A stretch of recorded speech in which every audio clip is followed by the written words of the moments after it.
Hello friends, wealth question की YouTube channel में आप सभी का बहुत बहुत स्वागत है। मैं हूं आपका दोस्त मनीष। दोस्तों, आज हम बात करेंगे टेक्निकल एनालिसिस के ऊपर और चार्ट रीडिंग के ऊपर।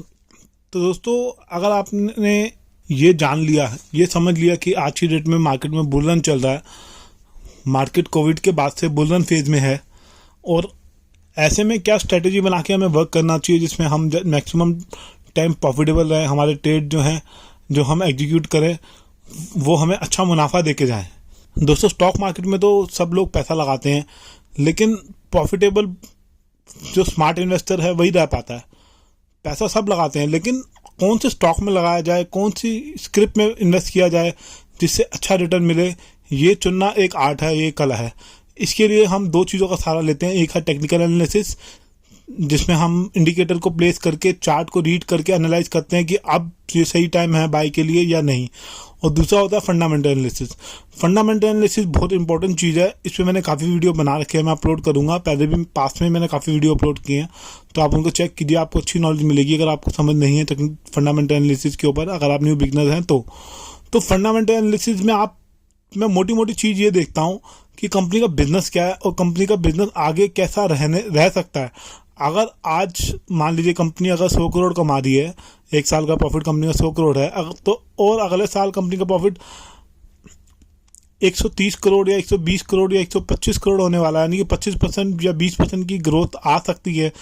तो इस टाइप के चार्ट के अंदर आप टेक्निकल इंडिकेटर यूज़ करेंगे, मूविंग एवरेज यूज़ करेंगे, 50 डे या 200 डे या उससे छोटी मूविंग एवरेज 20 डे या 40 डे की मूविंग एवरेज, वो यूज़ करेंगे तो आपको फेक सिग्नल नहीं मिलेंगे। आपको चांसेस ज़्यादा है कि आपका ट्रेड जो है राइट डायरेक्शन में जाएंगे और आपको अच्छा मुनाफा होगा। इंडिकेटर प्लेस करके आप राइट टाइम पे एंट्री करेंगे और सही टाइम पे एग्जिट करके बाहर आएंगे।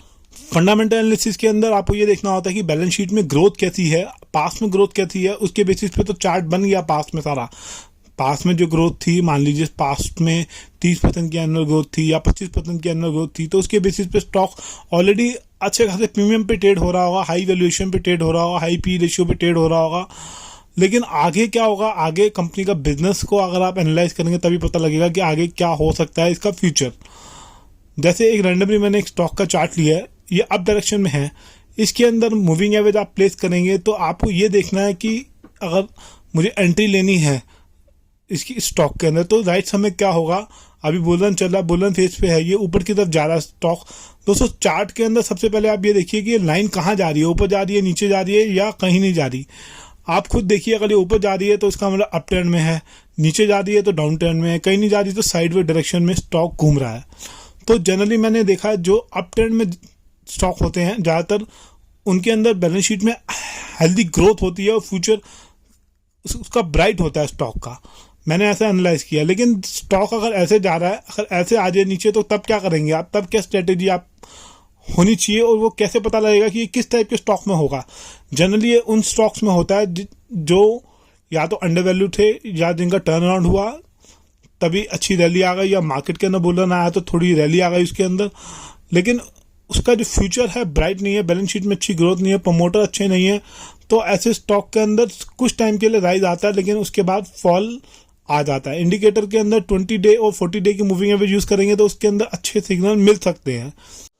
तो अगर आप एक समझदार और सफल निवेशक बनना चाहते हैं तो आप चार्ट रीड करने की कोशिश कीजिए। हर रोज़ चार्ट को देखिए, मतलब हफ्ते में 2-3 बार या एक बार जब भी आपको टाइम मिले। मैं तो वैसे रोज़ चार्ट्स को देखता हूँ कि किस टाइप का चार्ट बना है और वो स्टॉक ऊपर जा रहा है तो क्यों जा रहा है ऊपर, उसके पीछे क्या न्यूज़ है, क्वार्टर रिजल्ट अच्छे आए हैं या मैनेजमेंट का कुछ एक्सपेंशन कर रही है मैनेजमेंट। तो आप चार्ट को रीड करने की कोशिश कीजिए। जितने आप चार्ट रीड करेंगे उतना ज़्यादा आप प्रिडिक्ट कर पाएंगे कि अब इस स्टॉक में क्या मूवमेंट हो सकता है इन फ्यूचर के अंदर। तो एक ये स्टॉक है जिसके अंदर बैलेंस शीट में बहुत ही शानदार ग्रोथ है और ये स्टॉक अप ट्रेंड में है। इस पर मैंने 2017 में बात की थी, तब ये 500 रुपये का चलता था। यानी वे छोड़िए, अब की बात करते हैं। अभी ये स्टॉक 200 की पी पे ट्रेड हो रहा है, काफ़ी ज़्यादा ओवर वैल्यूड हो चुका है, लेकिन बैलेंस शीट में ग्रोथ अच्छी है और कंपनी एक्सपेंशन अच्छा कर रही है, नए नए स्टोर खोलती जा रही है।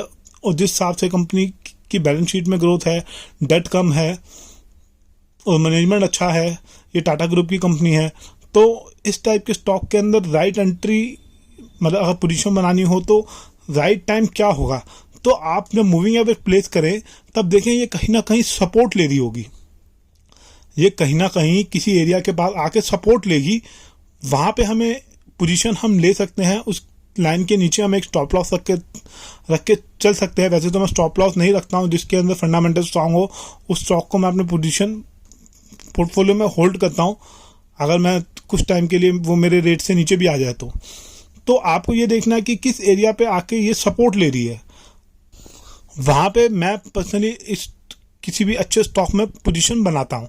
दोस्तों ये वीडियो मैं टोटली एजुकेशन पर्पज़ के लिए बना रहा हूँ, किसी तरीके की बाय सेल होल्ड रिकमेंडेशन नहीं है, ये नॉलेज शेयर करने के पॉइंट ऑफ व्यू से है। मेरे चैनल के व्यूअर ने कहा था कि आप इस टॉपिक पे वीडियो डालिए, तो आपकी डिमांड पे वीडियो बनाया।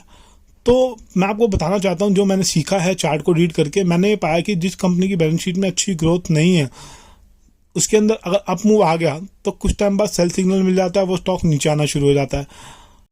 लेकिन जिस कंपनी की बैलेंस शीट में अच्छी ग्रोथ है, सब कुछ पॉजिटिव है, कंपनी डिविडेंड भी अच्छा दे रही है, फ्रेंडली इन्वेस्टर है, मार्केट में अच्छी रेपुटेशन है उसकी, टैक्स रिकॉर्ड उसका अच्छा है प्रमोटर्स का, तो ऐसे स्टॉक मार्केट में करेक्शन आती है तो नीचे जरूर आते हैं, ऐसा नहीं कि नीचे नहीं आते, करेक्ट करते हैं, लेकिन उन सबसे पहले रिकवरी उन्हीं के अंदर आती है और वो अपना नया हाई बनाते हैं, पुराना हाई तोड़ के ब्रेकआउट देते हैं और उनका चार्ट अप डायरेक्शन में बनता है और मूविंग एवरेज उन स्टॉक्स में अच्छा सिग्नल देते हैं।